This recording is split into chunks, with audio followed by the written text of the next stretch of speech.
This one's a very quick. I took the video while I was working. I spent about an hour and a half, but I wanted to show just some painting. I just wanted to get some more under my tablet. I decided to show the way I use GPencil is to set up a sketch line, kind of like you would in Photoshop if you're painting, and you'll knock out landmarks and relations. This isn't going to be something that's rendered with the camera. I'm going to just use it as a guide.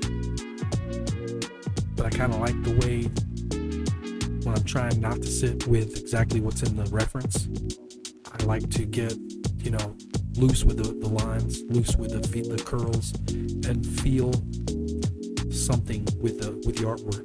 So I'll turn it down a little bit, and then I'll start blocking in my lighter areas, and I'm just shifting between add and multiply. And then sometimes I'm switching back to mix so I can put the flat color back.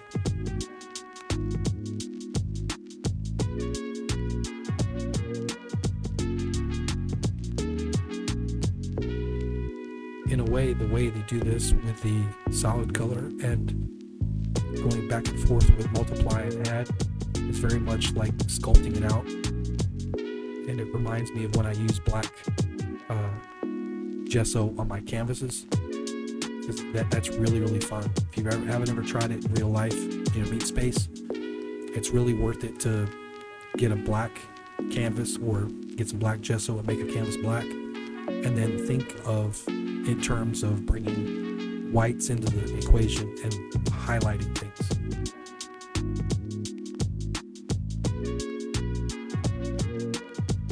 Here I'm just trying to get the basic forms, and pretty soon I'll mess around with trying to get the eye closer, and it looks pretty rough, so I go back in and throw some color, some value on top, try to just smooth it out some.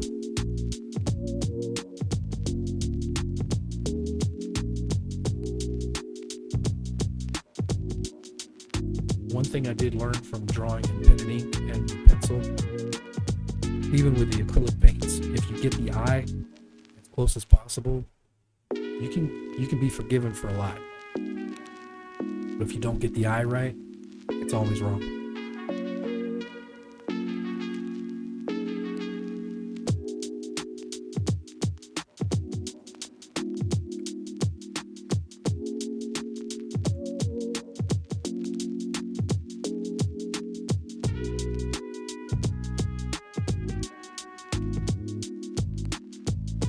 The challenge is trying to get values to be as close as possible, so they tell the story of the form that you're seeing. So you've got to pay attention to what planes you're seeing, and sometimes just looking back and forth, you will forget what you're doing, and you'll start to make mistakes. So the nice thing though, you're painting. You mess up, just repaint it. This isn't something about worrying about topology and sculpting the wrong form. Even then, if you were sculpting, you'd still have the ability to smooth it out, maybe shape it, grab it, tweak it. You're the artist. Get in there and just make what you see, but at the same time, make what you're feeling.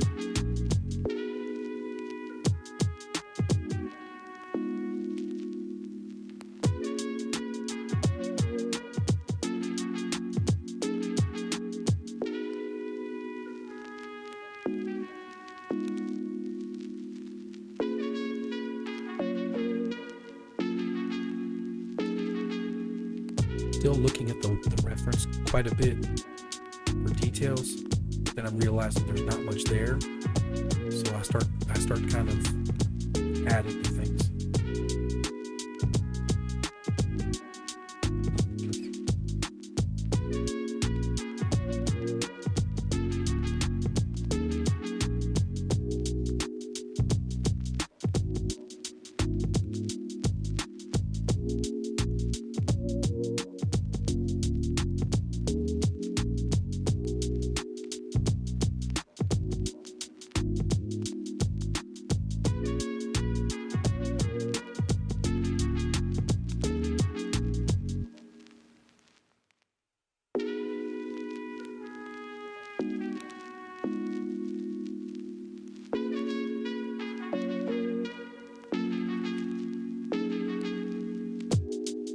fun I have is when I get to the extreme values.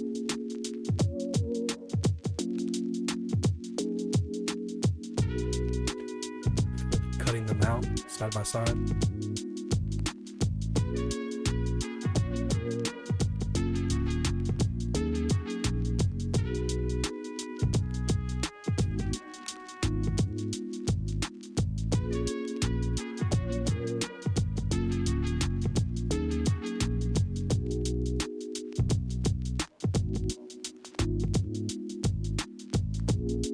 I think I was fighting myself because I wanted to pull out some procedural brushes, and I decided no, I need to do as much as I can with the standard, just the basic brush.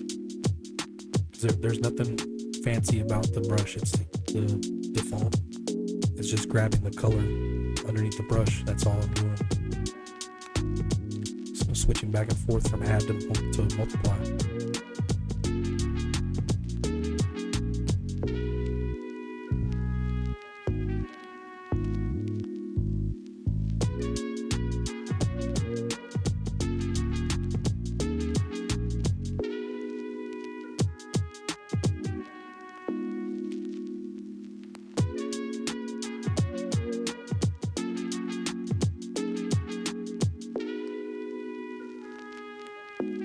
I had somebody say one time that I made it look very easy, but that painting in Blender is like trying to paint in Microsoft Paint.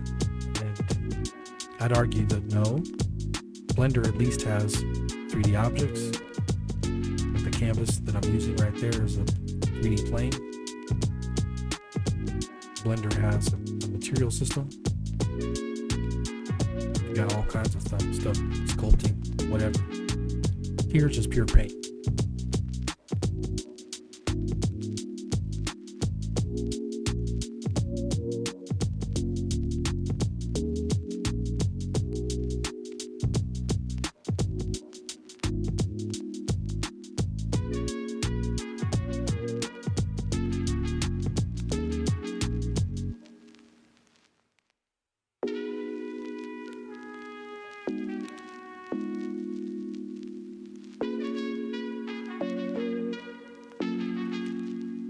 Once I get to a certain point, I realize that I don't have enough original pigment down, so I go back to filling in with the root color.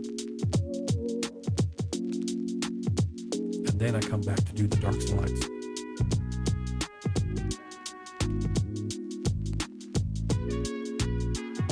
Like right there.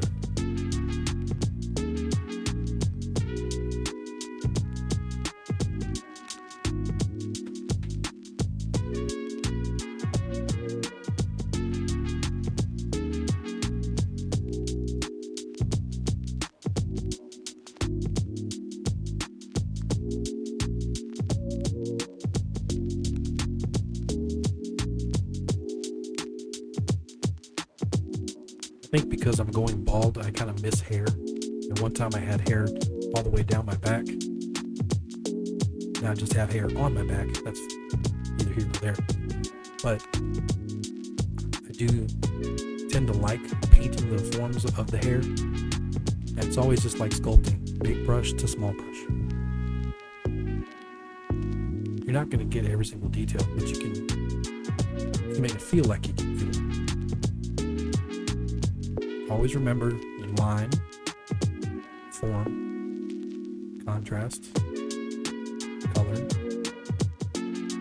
These are the things that are going to get you from being just a regular stick figure to a form, something that's recognizable.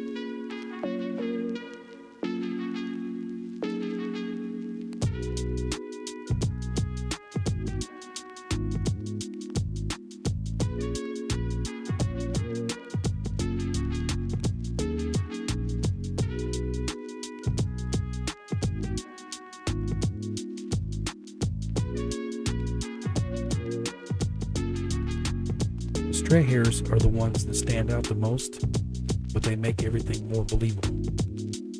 And even if you're done with a section of hair, if you go back over and add some strays and you're crossing, going against the grain basically, then you're going to have more of a believability. really observe what you're seeing in your references, you'll start to see that there's not a very uniform way the hair sits. It's usually fighting each other just to get out. So getting those little flyaways, it sells the picture.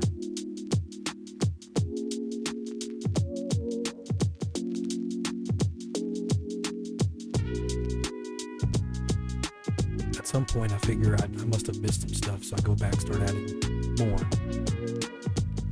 especially for value. And I felt like I missed something in the back, so I just added some more.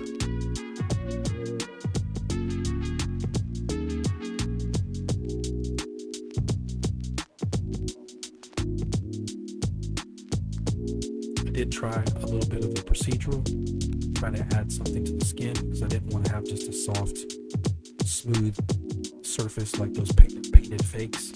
I wanted to have some patches.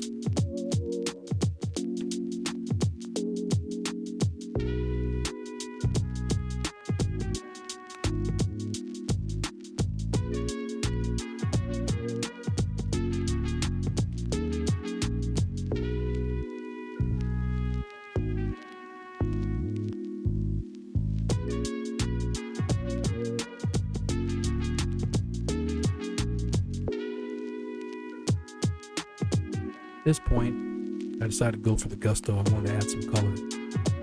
So I add a new image, turn it to 0 transparency, and I get frustrated because I know that I'm going to have to pull an emission shader out. But I put the color mix node into color, so everything I throw down will color the result underneath.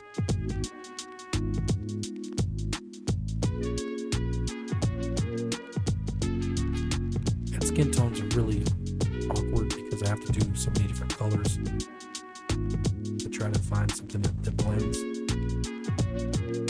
Look at different colors in your skin so many times, you know, where the blood sits, where the cool light's at, all kinds of stuff. So this one I've got a lot more work to do, but at some point I decided I'm going to go ahead and stop for now. This was an hour and a half, and I think that I'm happy with it for the most part, but I wanted to do some more highlights, and I think that's going to have to happen in another layer on top.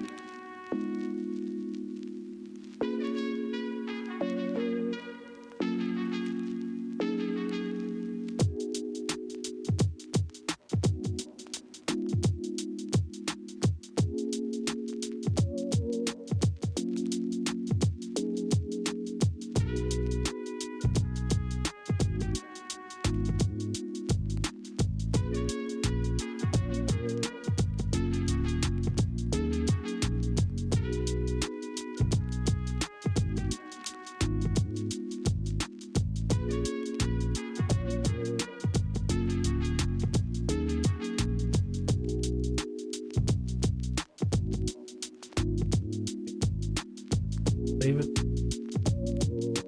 Thanks for watching, and I hope you check it out again when I do something else. Thanks.